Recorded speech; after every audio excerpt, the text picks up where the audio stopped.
আমার ভাইজান, আমার বন্ধুগণ, বাংলাদেশে আজকে একটি ঘটনা ঘটে গেল, আপনারা অনেকে জানেন না।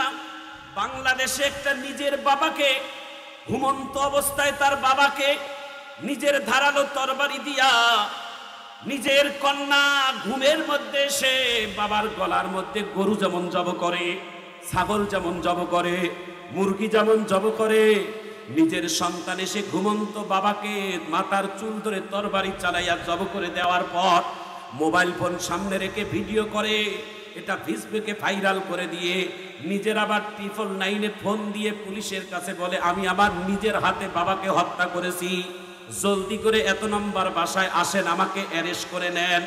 আমার ভাইজান, আমার বন্ধুগণ, নিজের সন্তান বাবাকে হত্যা করার পর মোবাইলে ভিডিও ধারণ করার পর নিজেই আবার 999-এ ফোন করে পুলিশের হাতে আত্মসমর্পণ করে থানার পুলিশের কাছে যখন গেলেন, পুলিশের হাতে যাইয়া সংবাদ সম্মেলনে ডাক দিয়ে বলে, আমি কি কারণে আমার বাবাকে হত্যা করেছি এটা যদি আমি জনগণের সামনে বলি, পৃথিবীর সমস্ত সন্তানেরা বাবার প্রতি একটা খারাপ দৃষ্টি দিবে।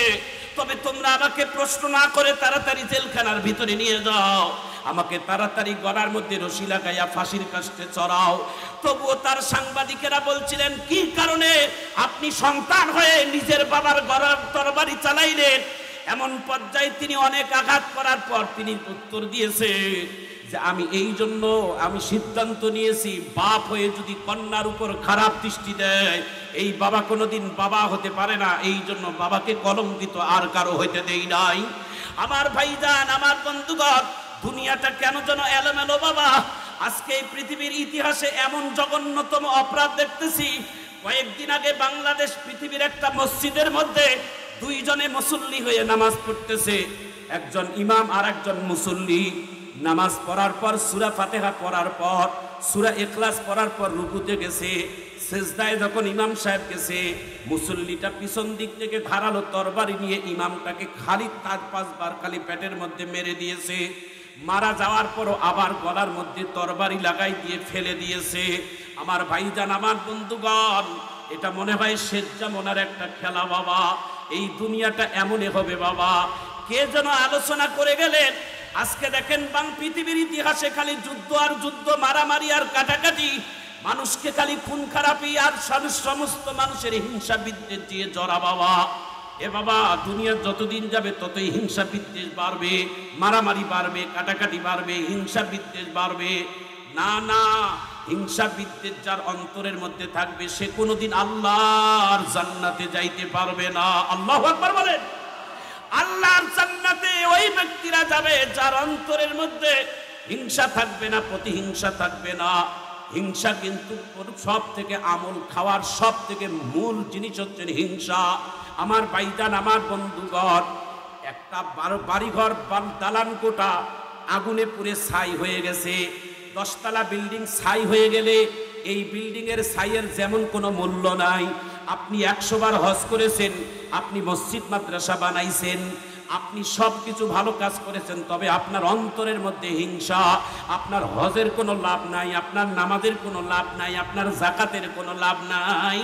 আপনাকে পরিপূর্ণ ইমানদার হতে গেলে আপনাকে হিংসা মুক্ত একজন মুসলমান হতে হবে। জোরে বলেন আমিন। আজকের এই আলোচনার সবকের একটা অংশ, আমাদের অন্তর থেকে সবাই অন্তর থেকে হিংসা বিদ্বেষ দূর করে আমরা সকল মুসলিম উম্মাহ আমরা একে হাতে হাত মিলে, একে কাঁধে কাঁধ মিলে আমরা আগামী দিনে ইসলামের জন্য কাজ করব। কারা কারা করবেন? 2 হাত উঁচু করে আল্লাহু আকবার বলে দেখা। 2 হাত উঁচু করে জোরে আল্লাহু আকবারের আওয়াজ দিয়ে বলেন আল্লাহু আকবার।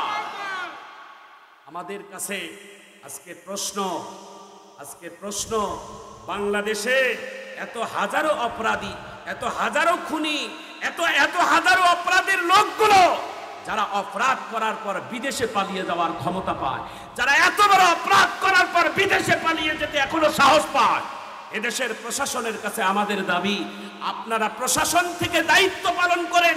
গোয়েন্দা বিভাগ আছে, এনএসআই বিভাগ আছে, বাংলাদেশের যারা গভর্নমেন্টের যারা দায়িত্বশীল, অপরাধীরা কেন বিদেশের মাটিতে পালিয়ে যায়, এটা আমাদের বাংলাদেশের জনগণের দাবি আপনাদের কাছে। জোরে বলেন ঠিক না? বাংলাদেশের কোন অপরাধী যেন আর বিদেশের মাটিতে পালিয়ে না যেতে পারে। বাংলার জমিনে তাদের বিচারের কার্যক্রম হবে। কারা কারা চান হাত তুলে আল্লাহু আকবার বলে দেখা।